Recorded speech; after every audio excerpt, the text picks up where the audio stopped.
حضرات گرامی دیکھیے، ماہ رمضان کتنی برکتوں والا مہینہ ہے۔ جو اس ماہ رمضان کا ادب کرے، احترام کرے، تو پروردگار عالم اپنے اس بندے سے بڑا خوش ہوتا ہے۔ اللہ تعالیٰ اپنے اس بندے سے بڑی محبت کرتا ہے، اللہ تعالیٰ اپنے اس بندے سے بڑا پیار فرماتا ہے۔ اور جو روزے داروں کا بھی ادب کرتا ہے، احترام کرتا ہے، تو اللہ تعالیٰ اسے بھی روزہ رکھنے کے برابر ہی ثواب عطا فرماتا ہے۔ آقا کریم علیہ السلام ارشاد فرماتے ہیں کہ اگر کسی نے کسی روزے دار کو افطار کرایا تو اللہ تعالیٰ اسے بھی روزہ رکھنے کے برابر ثواب عطا فرمائے گا، روزہ رکھنے کے برابر ہی ثواب عطا فرمائے گا۔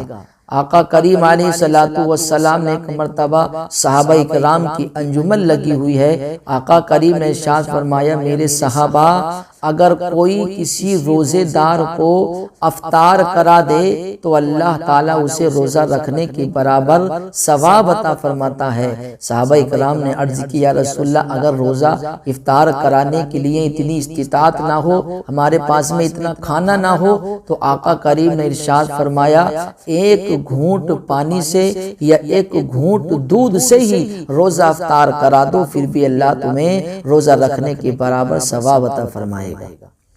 اور پھر میرے آقا کریم نے ارشاد فرمایا، اگر کوئی روزے دار کو پیٹ بھر کے کھانا کھلا دے، تو آقا کریم نے ارشاد فرمایا، اگر کوئی روزے دار کو پیٹ بھر کے کھانا کھلا دے تو اللہ تعالیٰ اس کو میدان محشر میں میرے حوض سے، یعنی حوض کوثر سے اتنا پانی پلائے گا، اتنا پانی پلائے گا، اتنا پانی پلائے گا کہ پھر وہ کبھی پیاسا نہیں ہوگا۔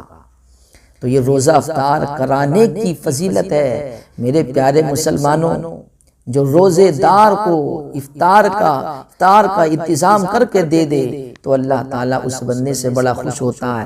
اور واقعی میں میرے پیارے مسلمانوں، حدیث پاک میں آتا ہے کہ جو افطار کرتا ہے اور افطار دوسروں کو کراتا ہے تو آقا کریم نے ارشاد فرمایا کہ فرشتے اس شخص کے لیے بخشش کی دعا کرتے ہیں۔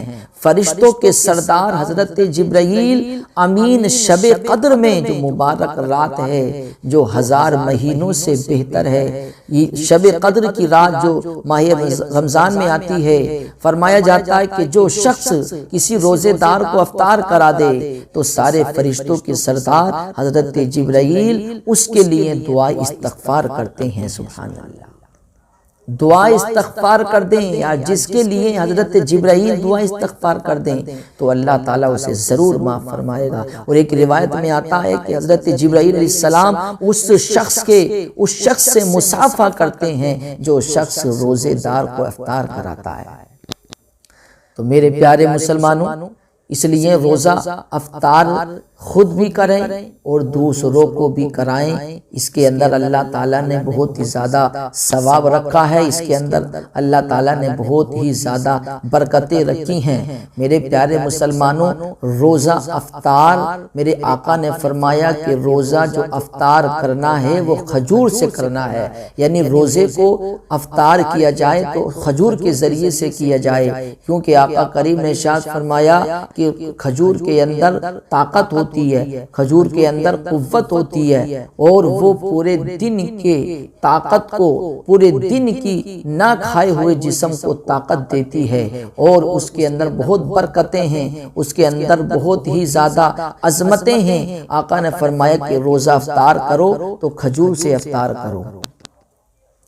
جو کھجور سے افطار روزہ کرتا ہے وہ کبھی بھی کمزور نہیں ہوتا ہے۔ آقا نے ارشاد فرمایا، اگر کھجور نہ ہو تو پھر پانی سے روزہ افطار کر لیا جائے، اور پانی بھی نہ ہو تو نمک سے روزے کو افطار کر لیا جائے، پھر اس کے بعد میں اپنی جو چیزیں کھانی ہیں ان چیزوں کو آپ کھانا شروع کیجئے۔ تو میرے پیارے مسلمانوں، یہ مہینہ بڑی عظمت والا ہے۔ روزے دار کی دعا اللہ قبول فرماتا ہے۔ جب روزے دار دسترخوان پہ بیٹھتا ہے اور جب اللہ تعالیٰ سے دعا کرتا ہے تو اللہ اس بندے کی دعا کو اپنی بارگاہ میں قبول فرماتا ہے۔ میرے پیارے مسلمانوں، حدیث پاک میں آتا کہ 3 ایسے لوگ ہیں جن کی دعا اللہ تعالیٰ ایک دم قبول کرتا ہے۔ ان میں سے پہلا روزے دار ماہ رمضان میں جب افطاری کے وقت دسترخوان پر بیٹھتا ہے اور جب دعا کرتا ہے اللہ میری دعا قبول فرما، تو اللہ اس کی دعا کو قبول فرما لیتا ہے۔ اور دوسرا شخص عادل بادشاہ جو عدل کرنے والا ہو، انصاف کرنے والا ہو، وہ بھی اپنی رعایا کے لیے یا اپنے کسی بھی حق کے لیے دعا کرتا ہے تو اللہ اس کی دعا کو بھی قبول کرتا ہے، اس کی دعا رد نہیں کرتا ہے۔ اور تیسرا شخص مظلوم کی دعا اللہ تعالیٰ قبول کرتا ہے۔ اس لیے ہمارے علماء فرماتے ہیں مظلوم کی آہ سے بچو، مظلوم کی آہ انسان کو تباہ اور برباد کر دیتی ہے۔ مظلوم جو ہوتا ہے، ستایا ہوا ہوتا ہے، جب دل سے دعا کرتا ہے تو اللہ اس کی دعا کو بھی رد نہیں کرتا ہے۔ جو وہ کہتا ہے اللہ اس کی دعا کو قبول کرتا ہے اور اس کے کہنے کو اللہ پورا کر دیتا ہے۔ تو میرے پیارے مسلمانوں، معلوم ہو گیا کہ روزے دار کی دعا بھی اللہ کی بارگاہ میں قبول ہوتی ہے۔ تو روزہ کھولنے سے کم 10 منٹ پہلے، 5 منٹ پہلے، 15 منٹ پہلے بیٹھ کر کے اللہ کی بارگاہ میں دعا کریں، اپنے لیے، پوری امت محمدیہ کے لیے، جہاں جہاں مسلمان بھائی بہنیں پریشان حال ہیں ان کے لیے دعائیں کریں، سب کے لیے دعائیں کریں، اپنے لیے دعا کریں، اپنے بھائیوں کے لیے دعائیں کریں تو اللہ کیونکہ اس وقت دعا قبول فرماتا ہے۔